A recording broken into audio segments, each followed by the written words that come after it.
Just a minute, just a minute.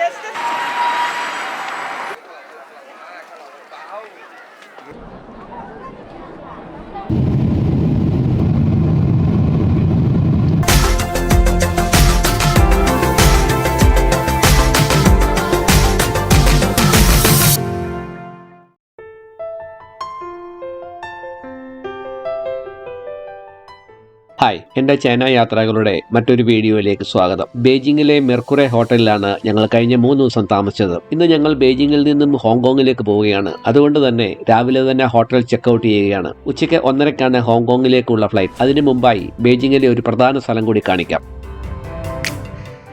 Ramdas സാറിൻ്റെയും Lathika ടീച്ചറിൻ്റെയും ഗാനങ്ങളോടുകൂടി ആവട്ടെ ഇന്നത്തെ ദിവസം ആരംഭിക്കുന്നത്.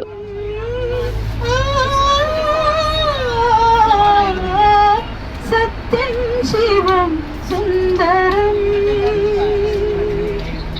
सत्यं शिवं सुन्दरं सत्यं शिवं सुन्दरं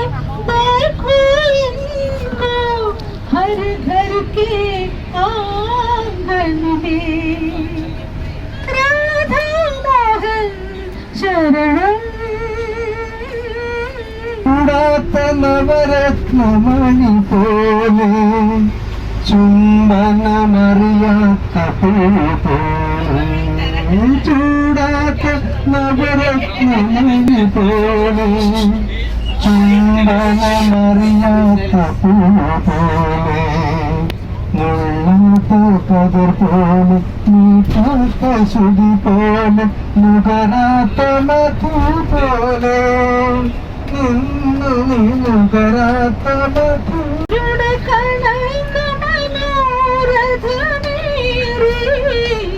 ആരുടെ രാഗപരാഗം തേടി ആരുടെ കനകമനോരഥമേറി ആരുടെ രാഗപരാഗം തേടി നീലഗഗന വനവീതിയിൽ നിൽപ്പോയി നിഷ്പ്രഭനായി നിന്നാഥ.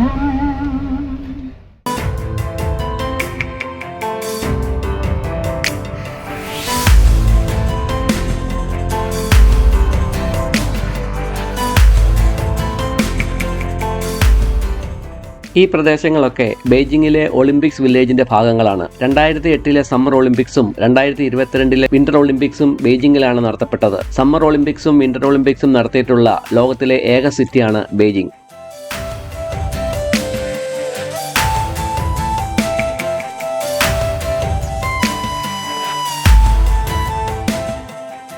പതിനഞ്ചാം നൂറ്റാണ്ടിന്റെ ആദ്യ പകുതിയിൽ സ്ഥാപിതമായ ടെമ്പിൾ ഓഫ് ഹെവൻ പൈൻമരത്തോട്ടങ്ങളിൽ സ്ഥാപിച്ചിരിക്കുന്ന സാമ്രാജ്യത്വ മതപരമായ കെട്ടിടങ്ങളുടെ ഒരു സമുച്ചയമാണ്. തടികൊണ്ടുള്ള ഒരു നീണ്ട ഇടനാഴിയിലൂടെ നടന്നു വേണം ക്ഷേത്ര സമുച്ചയത്തിനുള്ളിൽ പ്രവേശിക്കുവാൻ. നല്ല വിളവെടുപ്പിനായുള്ള പ്രാർത്ഥനകൾക്കായി മിങ്, കിങ് രാജവംശങ്ങളിലെ ചക്രവർത്തിമാർ ഈ സമുച്ചയം സന്ദർശിച്ചിരുന്നു. ഇത് ഭൂമിയും സ്വർഗവും തമ്മിലുള്ള ബന്ധത്തെയും ആ ബന്ധത്തിനുള്ളിൽ ചക്രവർത്തിമാർ വഹിക്കുന്ന പ്രത്യേക പങ്കിനെയും പ്രതീകപ്പെടുത്തുന്നു. ടെമ്പിൾ ഓഫ് ഹെവൻ 1998 ലോക പൈതൃക സൈറ്റായി അംഗീകരിക്കപ്പെട്ടു. ടെമ്പിൾ ഓഫ് ഹെവൻ യഥാർത്ഥത്തിൽ 15ാം നൂറ്റാണ്ടിന്റെ ആരംഭത്തിൽ മിങ് രാജവംശത്തിന്റെ കാലത്താണ് നിർമ്മിച്ചത്. പിന്നീട് 17ാം നൂറ്റാണ്ടിൽ ക്വിങ് രാജവംശത്തിന്റെ കാലത്ത് അവർ ഇതിനെ കൂടുതൽ വികസിപ്പിച്ചു.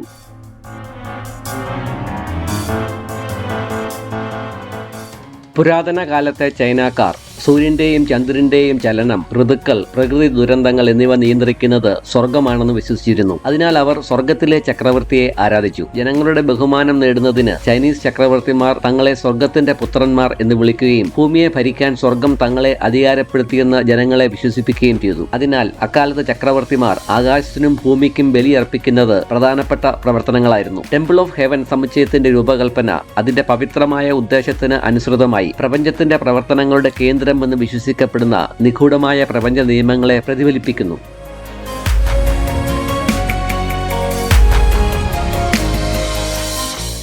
യോങ്ഗിൽ ചക്രവർത്തി ആകാശത്തെയും ഭൂമിയെയും ആരാധിക്കുന്നതിനായി ബലികർമ്മങ്ങൾ നടത്തിയിരുന്ന അക്കാലത്തെ പ്രധാന കെട്ടിടമായിരുന്നു hall of prayer for good harvest. ലോകത്തിലെ ഏറ്റവും വലിയ മധ്യകാല തടി ഘടനകളിൽ ഒന്നാണിത്. 125 അടി ഉയരവും 118 അടി വീതിയും. പൂർണ്ണമായും ആണികൾ ഉപയോഗിക്കാതെയാണ് ഇത് നിർമ്മിച്ചിരിക്കുന്നത്. പുരാതന ചൈനയുടെ പ്രധാന ഘടകങ്ങളുടെ തത്വചിന്തയെ പ്രതിനിധീകരിക്കുന്ന ഒരു സമചതുര യാർഡിലാണ് ഇത് നിലകൊള്ളുന്നത്. സ്വർഗത്തെ പ്രതിനിധീകരിക്കുന്ന വൃത്താകൃതിയും ഭൂമിയെ പ്രതിനിധീകരിക്കുന്ന ചതുരവും.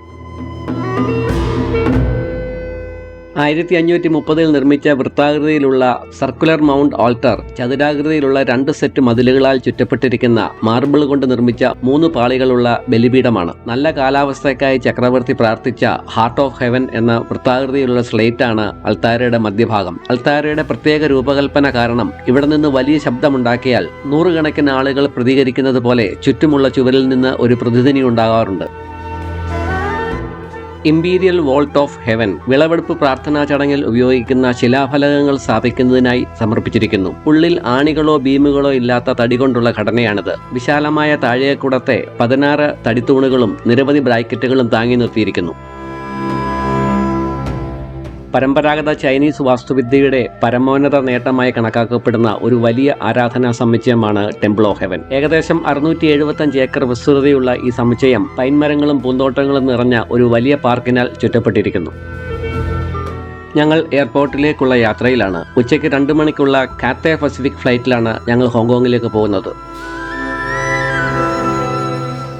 ബെയ്ജിംഗ് ക്യാപിറ്റൽ ഇന്റർനാഷണൽ എയർപോർട്ടാണിത്. ഈ വിമാനത്താവളത്തിന്റെ എയർപോർട്ട് കോഡായ PEK എന്നുള്ളത് ബെയ്ജിംഗിന്റെ പഴയ പേരായ പേക്കിങ്ങിനെ അടിസ്ഥാനമാക്കിയുള്ളതാണ്. 3 ടെർമിനലുകൾ ഉള്ള എയർപോർട്ടിലെ ടെർമിനൽ 3 നിന്നാണ് കാത്തേ പസഫിക് ഓപ്പറേറ്റ് ചെയ്യുന്നത്. തുറക്കുന്ന സമയത്ത് ടെർമിനൽ 3 ലോകത്തിലെ ഏറ്റവും വലിയ എയർപോർട്ട് പാസഞ്ചർ ടെർമിനൽ കെട്ടിടമായിരുന്നു. 2008 ദുബായ് ഇന്റർനാഷണൽ എയർപോർട്ടിന്റെ ടെർമിനൽ 3 ആ പദവി കൈയടക്കി. 72 എയറോ ബ്രിഡ്ജുകളുള്ള ഈ ടെർമിനലിൽ മൊത്തം 150 ബോർഡിംഗ് ഗേറ്റുകളുണ്ട്. ഇന്ത്യയിൽ നിന്നും ബെയ്ജിംഗിലേക്ക് ഡയറക്റ്റ് നോൺ സ്റ്റോപ്പ് ഫ്ലൈറ്റുകൾ ഒന്നുമില്ല എന്നതാണ് വാസ്തവം.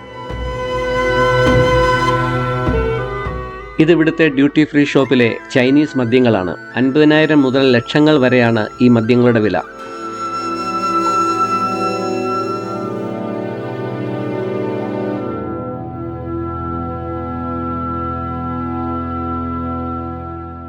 ഹോങ്കോങ്ങിന്റെ ഏറ്റവും വലിയ എയർലൈൻ കാരിയറാണ് കാത്തേ പസഫിക്.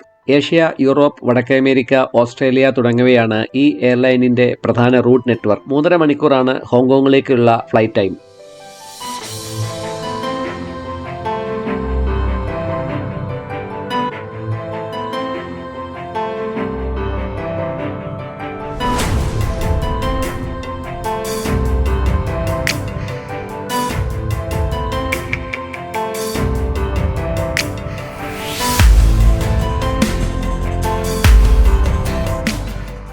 ഞങ്ങൾ ഹോങ്കോങ്ങിൽ ലാൻഡ് ചെയ്യാൻ പോവുകയാണ്. മക്കാവുവിനെ ഹോങ്കോങ്ങുമായി ബന്ധിപ്പിക്കുന്ന 55 കിലോമീറ്റർ നീളമുള്ള ഒരു ബ്രിഡ്ജ് ടണൽ സിസ്റ്റമാണിത്. ഇതിൽ ഏകദേശം 6 കിലോമീറ്റർ ദൂരം കടലിനടിയിൽ കൂടി ഘടിപ്പിച്ചിരിക്കുന്ന 40 മീറ്റർ വീതിയുള്ള വലിയ പൈപ്പുകളിൽ കൂടിയാണ് റോഡ് കടന്നു പോകുന്നത്.